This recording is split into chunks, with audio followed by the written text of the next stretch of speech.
Donc l'Europe s'est fixée comme objectif trois thématiques fondamentales: la soutenabilité,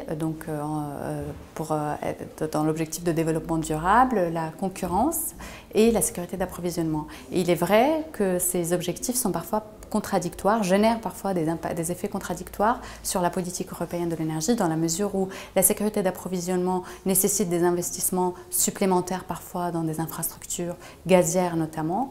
Les politiques environnementales nécessitent de recourir à des énergies plus propres, donc les énergies renouvelables, mais dont le coût est parfois élevé, et la concurrence qui est censée la libéralisation, la concurrence, mettre en concurrence différentes sources d'approvisionnement entre elles, dans un objectif d'avoir des prix plus bas. Et effectivement, parfois ces objectifs sont contradictoires, et parfois on a tendance aujourd'hui, au niveau du débat européen, de parler d'un trilemme plutôt. Donc comment concilier ces trois objectifs? Et c'est tout l'objet du paquet énergie-climat qui est en cours de discussion, qui va être discuté au Conseil en octobre, et de la nouvelle stratégie énergétique de sécurité énergétique européenne de la Commission européenne qui a été présentée en mai. Donc l'objectif est de pouvoir trouver un fil conducteur, une cohérence entre ces trois dimensions, et ce n'est pas quelque chose de facile, notamment dans le contexte énergétique global actuel.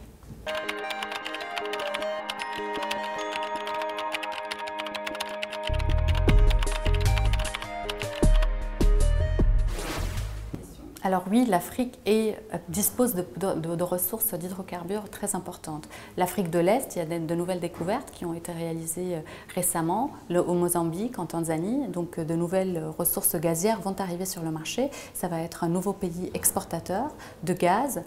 Bien évidemment, l'Afrique du Nord, Algérie, Libye, Égypte sont des exportateurs et des producteurs historiques de pétrole et de gaz. Et puis aussi, bien évidemment, le Nigeria et l'Angola qui sont des exportateurs de gaz et surtout de pétrole. Alors oui, c'est une source potentielle pour l'Europe pour contribuer à l'approvisionnement énergétique de l'Europe, mais aujourd'hui le contexte actuel européen de déclin de la demande fait qu'il est difficile aujourd'hui d'envisager des infrastructures supplémentaires pour approvisionner l'Europe, parce qu'il y a une incertitude forte autour des investissements dans les projets d'infrastructure.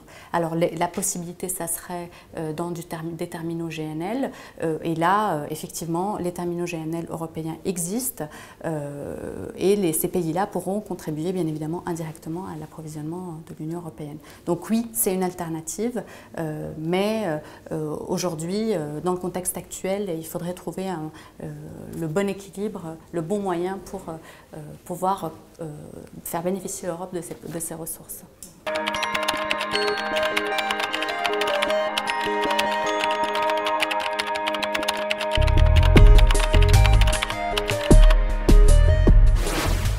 Le Maroc dispose évidemment d'un potentiel énorme en termes d'énergie renouvelable.